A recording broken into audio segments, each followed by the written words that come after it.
नमस्कार। स्वागत है आप सभी का एक बार फिर से मेरे चैनल ज्योतिष तत्व में।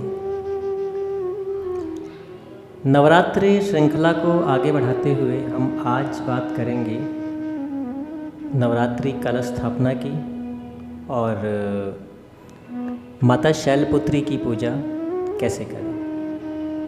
प्रथम माता शैलपुत्री होती हैं। माता शैलपुत्री की आराधना क्यों करनी चाहिए और कैसे करनी चाहिए, उस पर हम चर्चा करेंगे आज। शुरू करने से पहले मैं आपको बताना चाहूँगा कि नवरात्र की बात शुरू होती है माता सती के पुनर्जन्म से। माता सती का पुनर्जन्म हिमालय की पुत्री माता दुर्गा के रूप में हुआ है। हिमालय की पुत्री होने के कारण उनको शैलपुत्री कहा जाता है। शैल मतलब पर्वत, पुत्री मतलब पुत्री, इस कारण उनको शैलपुत्री कहा जाता है।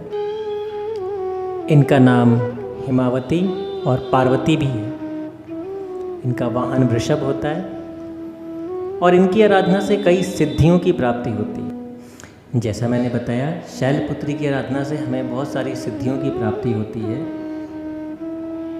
कारण ये है कि शैलपुत्री माता का बचपन का स्वरूप है। जब माता का जन्म हुआ उनका नाम शैलपुत्री रखा गया। उसके बाद फिर जब उन्होंने तपस्या किया ब्रह्मचारिणी, फिर इस तरीके से प्रथमम शैलपुत्री, द्वितीयम ब्रह्मचारिणी, तृतीयम चंद्रघंटेति, कुष्मांडेति, चतुर्थकम, इस तरीके से करते करते उनकी पूरी 9 दुर्गा का जो इसमें नाम रखा गया है। तो 9 दुर्गा एक यात्रा है। 9 दुर्गा एक यात्रा है शैलपुत्री से लेकर सिद्धिदात्री तक की। शैलपुत्री जिन्होंने बचपन में ये सोचा कि मैं शिव को प्राप्त करूँगी, और सिद्धिदात्री जब उन्होंने पूजा स्टार्ट किया, ब्रह्मचारिणी के रूप में पूजा स्टार्ट किया, फिर उन्होंने शिव को प्राप्त किया। शिव को प्राप्त करने के बाद कार्तिकेय हुए और गणेश जी हैं। उसके बाद उन्होंने चंडमुंड का वध किया, फिर आगे चल के सिद्धिदात्री कहलाईं। तो जब वो सिद्धिदात्री रूप में आ गई तो कहा जाता है कि स्वयं भगवान शिव ने अर्धनारीश्वर होने के लिए उनकी आराधना की थी, जिसके बाद वो शिव के साथ अर्धनारीश्वर रूप में आई। तो आप सोचिए, आराध्य की आराधना करने के बाद उनको प्राप्त करना, और प्राप्त करने के बाद आराध्य ही अगर आपकी आराधना करने लगे, तो ये इस प्रकार का कॉन्फिडेंस, इस प्रकार का आत्मविश्वास शैलपुत्री से आता है। तो शैलपुत्री माँ का मेन जो आशीर्वाद है वो कॉन्फिडेंस को बढ़ाना है, आत्मविश्वास को बढ़ाना है।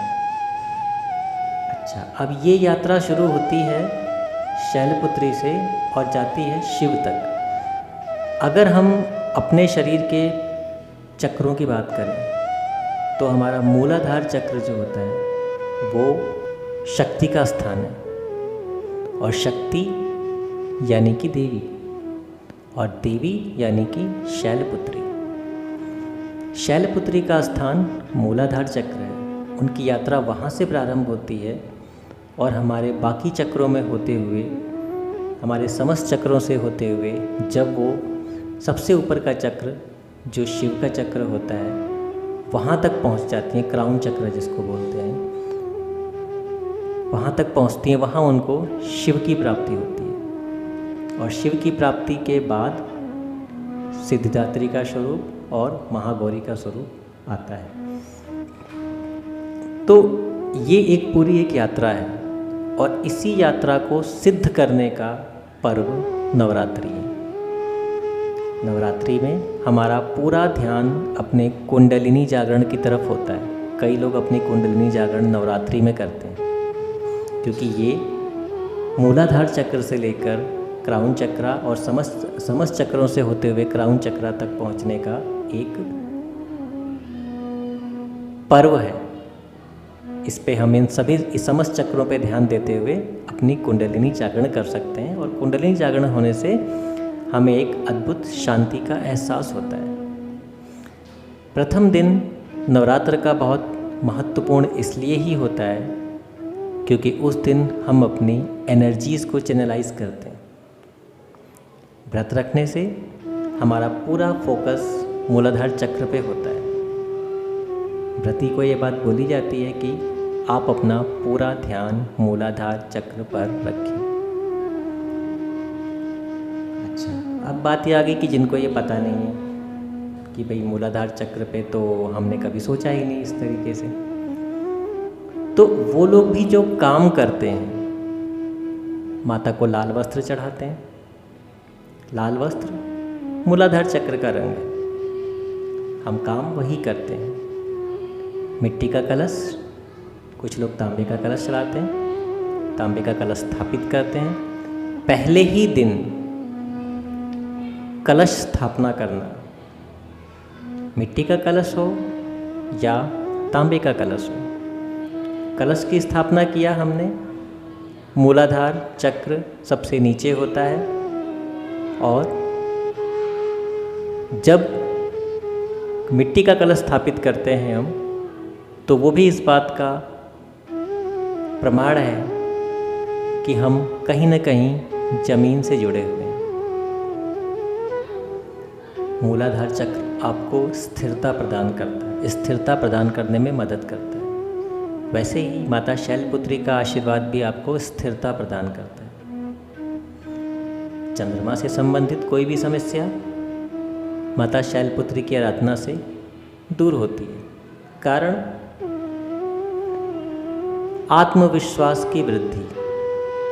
आत्मविश्वास जिसके अंदर इतना अधिक होगा कि उनकी यात्रा आराध्य को पाने से स्टार्ट हुई, और फिर आराध्य खुद भी उनकी आराधना करके उनको अपने साथ जुड़ने को बोलते हैं। इस लेवल तक का कॉन्फिडेंस जिसके मन में होगा, उसे चंद्रमा की समस्या कैसे हो सकती है?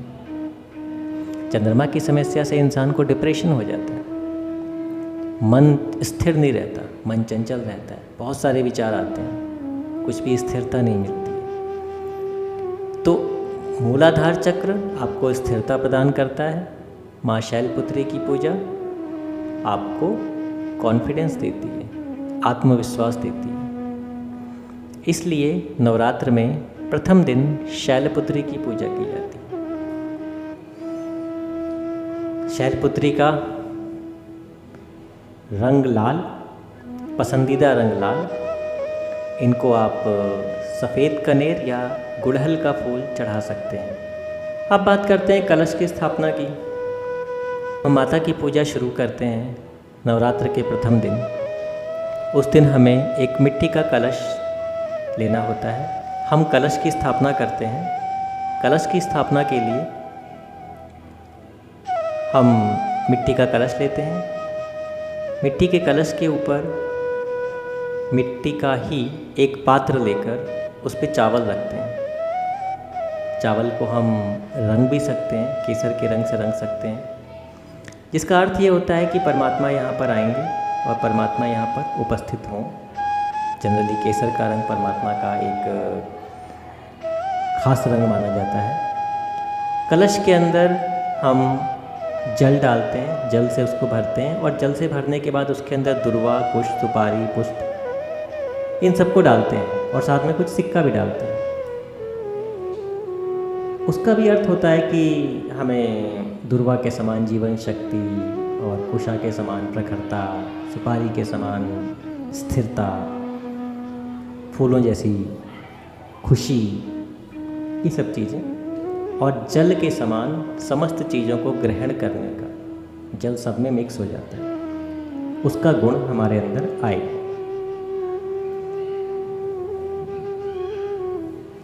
कलश के ऊपर नारियल रखा जाता है। कलश ही क्यों रखा जाता है, इसका भी एक कारण है।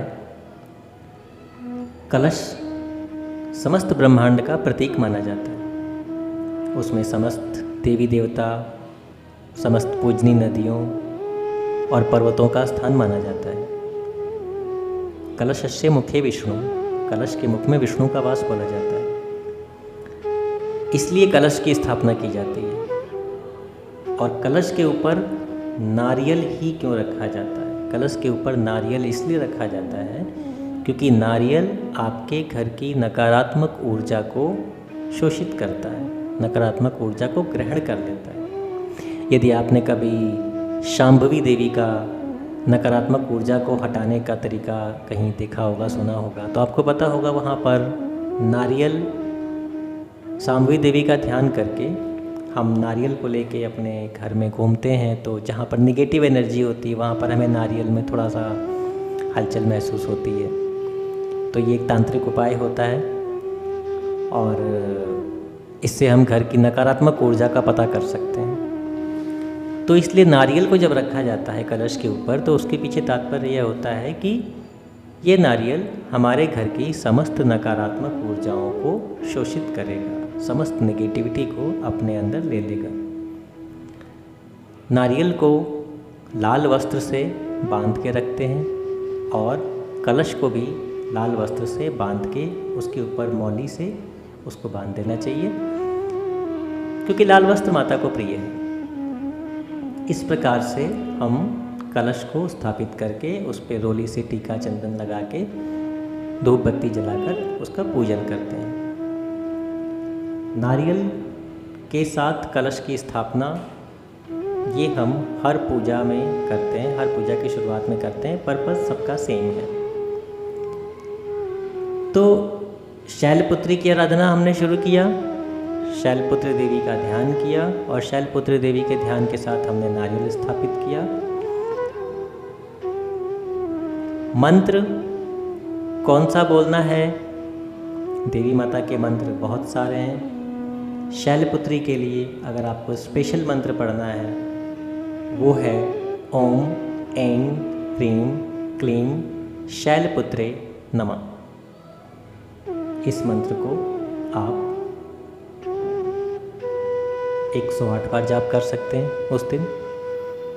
शैलपुत्री माता की प्रतिमा आती है, शैलपुत्री माता की प्रतिमा आपने स्थापित किया और इस मंत्र की एक माला 108 मनकों की पूरी कर ली।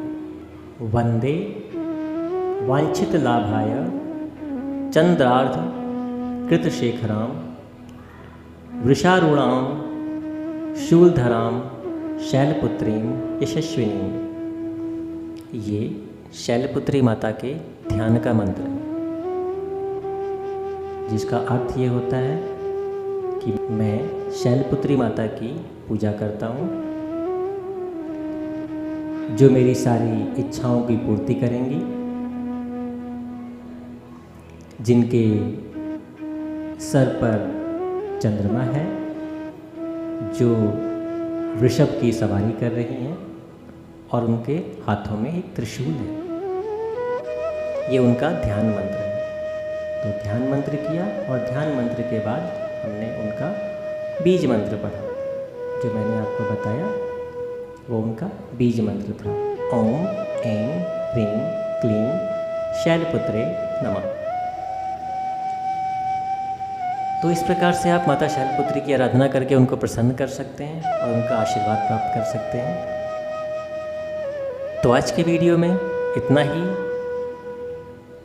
कल हम बात करेंगे माता ब्रह्मचारिणी की, द्वितीय स्वरूप उनका है, और माता चंद्रघंटा की, जो उनका तृतीय स्वरूप है। दो देवियों का हम पूजन विधि को कवर करते हुए अगले 4 दिनों में 9 देवियों का पूजन विधि हम पूरा कर लेंगे। तो माता की कृपा आप सब पर बनी रहे। इसी के साथ जय माता दी।